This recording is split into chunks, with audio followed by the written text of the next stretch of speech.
E a gente segue com esse assunto em relação à gripe aviária na Argentina. Vamos saber também como é que foi a semana aí no mercado do boi gordo. Vou conversar agora com o Fernando Iglesias, analista de pecuária das safras e mercado, nosso analista aqui do canal. Muito boa tarde, bem-vindo, Fernando. Boa tarde, Simone. É um prazer estar aqui em mais uma oportunidade. Tem muito assunto para tratar aqui hoje, né? Vamos falar de influenza aviária novamente, mais uma vez. Felizmente não aqui no Brasil, né? Vamos falar dos nossos vizinhos. Pois é, Fernando, esse foco de gripe aviária, assim como aconteceu aqui no país, né, no Brasil, lá na cidade de Montenegro, no Rio Grande do Sul, um caso, não é, da doença, da gripe aviária, numa granja comercial. O Brasil ficou, nesse tempo, né, esses 28 dias aí, não teve mais nenhum foco, enfim.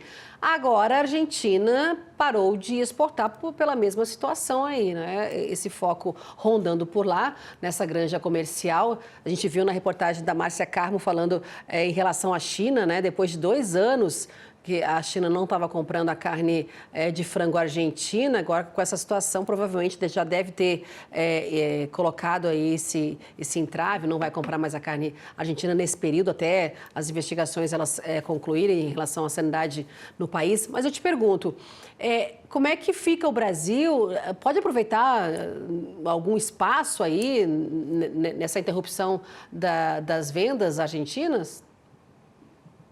Bom, o primeiro passo é explicar aqui para o nosso telespectador que a Argentina não é um dos grandes exportadores de carne de frango do mundo. A expectativa até era de crescimento das exportações da Argentina em 2025.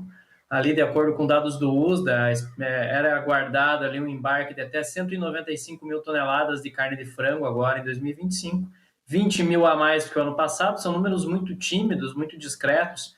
Para se ter ideia, o Brasil exporta aí mais de 5 milhões de toneladas ao ano de carne de frango. Então, muito mais representativo, muito mais importante no mercado global.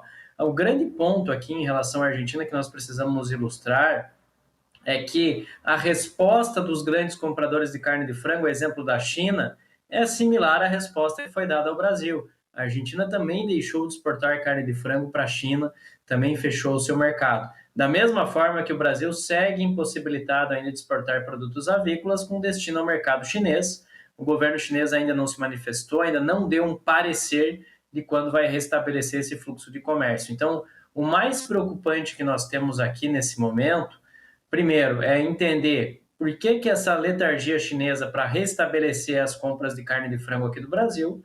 E segundo, é claro, entender que a Argentina é um player muito pequeno e não traria grandes vantagens aqui ao mercado brasileiro, não teria aí um adicional de exportação tão representativo aqui para o Brasil.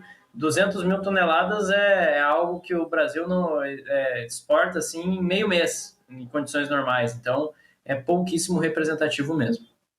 A Argentina, então, sendo esse player pequeno aí, né, não se comparando com as exportações brasileiras, a China, aí, como você colocou, ela não, né, não está comprando a carne brasileira, a carne de frango brasileira. E por que dessa letargia? Por que dessa demora para a China voltar?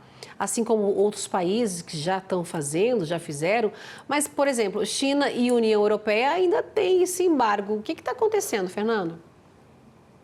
Exatamente. Isso nos leva a crer que são questões que transcendem a biosseguridade. Quando nós olhamos só sob a ótica da biosseguridade, só pela questão da sanidade animal, não há mais nenhum impeditivo. O Brasil já apresentou todos os critérios necessários para restabelecer essa corrente de comércio. O Brasil já está livre da doença há muito tempo. Aliás, a maneira que o Brasil conduziu o problema foi exemplo para o resto do mundo.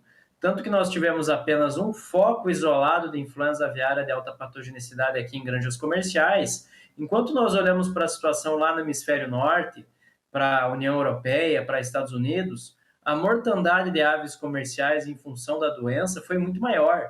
Milhões e milhões de aves já foram sacrificadas em função desse problema no hemisfério norte.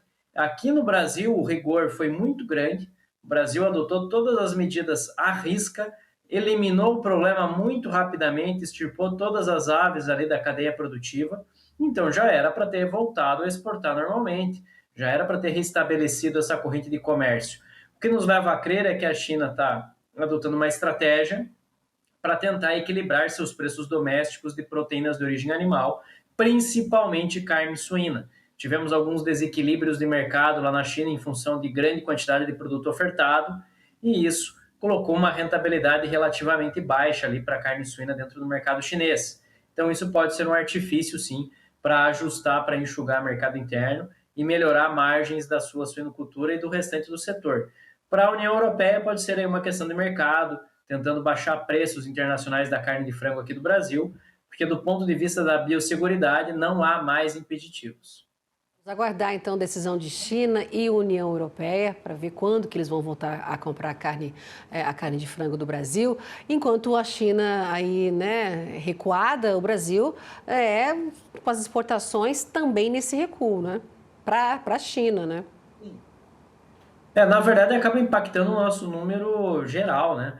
As exportações brasileiras, nós tínhamos uma média de embarques ali até abril, entre 400, 460 mil toneladas de carne de frango ao mês. Agora nós temos um ritmo de embarques que fica entre 300 a 380 mil toneladas mensais de carne de frango. Então, os números estão bem abaixo do potencial total de exportação do Brasil. O Brasil aí era para bater um recorde de embarques agora em 2025, e cada dia que passa sem a retomada da China e da União Europeia, a perspectiva desse recorde ela fica mais distante. Parece pouco provável que o Brasil consiga ali estabelecer um novo recorde de embarques. Então, resta ao Brasil usar seus canais diplomáticos, negociar ativamente com China e União Europeia para restabelecer essa corrente de comércio e voltar ali a ter o pleno potencial de exportação, voltar a exportar em grandes quantidades e manter essa posição tão importante que o Brasil ocupa no mercado global, capaz de atender ali a demanda ao redor do mundo com uma proteína de altíssima qualidade, com um custo relativamente baixo, já que o Brasil aí, quando nós olhamos para a capacidade de produção, é o player que convive com custos muito baixos para produzir uma alta capacidade para atender essa demanda global. Fernando, vamos trocar de proteína. Eu queria falar um pouco agora, que você falasse, por favor, dá um panorama para a gente dessa semana em relação ao mercado do boi gordo. Como é que anda, arroba, pressionada ou não? Bom, a arroba do boi gordo está com um perfil mais lateral, não tem muitas movimentações novas. Em São Paulo, vou citar aqui o exemplo de São Paulo. Em São Paulo, o frigorífico tentou fazer compras essa semana a R$ 305, tentou baixar um pouquinho o mercado ali, não conseguiu realizar essas compras, já teve que subir preço novamente para 310, 315. Aí o frigorífico fez um pouquinho de escala, tentou realizar compras ali novamente a 305. Não conseguiu, voltou ali para esse 310, 315. Então o mercado ele está num perfil de acomodação, mais lateralizado, o frigorífico não consegue pressionar, mas também não tem tanto apelo a reajustes dos preços. Quando nós olhamos para a demanda, o mercado interno já desaqueceu, a segunda quinzena mais fraca em termos de demanda, isso é normal, já passou aquele efeito da entrada dos salários na economia, então a reposição fica mais lenta, e o que por sua vez, que se mantém dando suporte aos preços, dá muita sustentação aos preços da arroba Brasil afora, são as exportações. As exportações de carne bovina agora em 2025 são simplesmente espetaculares. O Brasil aí tem um crescimento muito importante de volume e principalmente de receita nessas exportações, e são a grande variável quando nós olhamos para a demanda. Em termos de demanda, as exportações estão fazendo toda a diferença para o mercado brasileiro agora em 2025 e são um elemento muito importante em um ano que muito provavelmente nós vamos bater recorde de abate de bovinos aqui no Brasil. Volume e receita mesmo aí com esse tarifaço americano, não comprando a carne brasileira, Fernando? O Brasil está encontrando seus caminhos no mercado internacional, mesmo sem a presença dos Estados Unidos. O Brasil tem ampliado suas vendas ali para México. A China comprou o maior volume da sua história aqui do Brasil em um único mês, durante o mês de julho.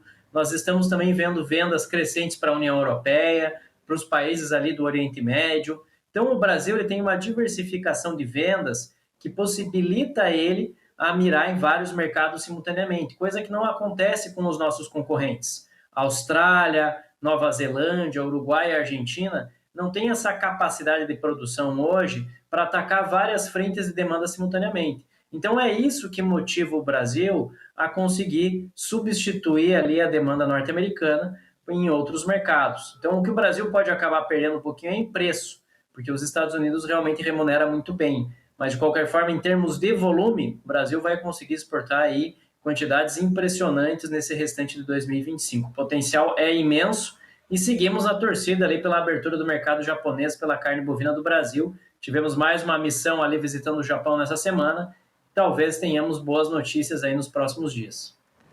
Quem sabe, né? É um mercado muito importante aí para o Brasil, né? Colocar a carne brasileira para lá. Fernando Iglesias, analista de pecuária da Safras e Mercado, nosso analista aqui do canal AgroMais. Fernando, muito obrigada por essa conversa hoje aqui com a gente. Uma boa sexta para você, um finzinho de sexta, né? Um excelente fim de semana e até a semana que vem com mais notícias aí da pecuária. Bom, Simone, um excelente final de semana para todos que nos acompanharam aqui, para você também. Até a próxima semana. Um grande abraço. Tchau, tchau, até lá.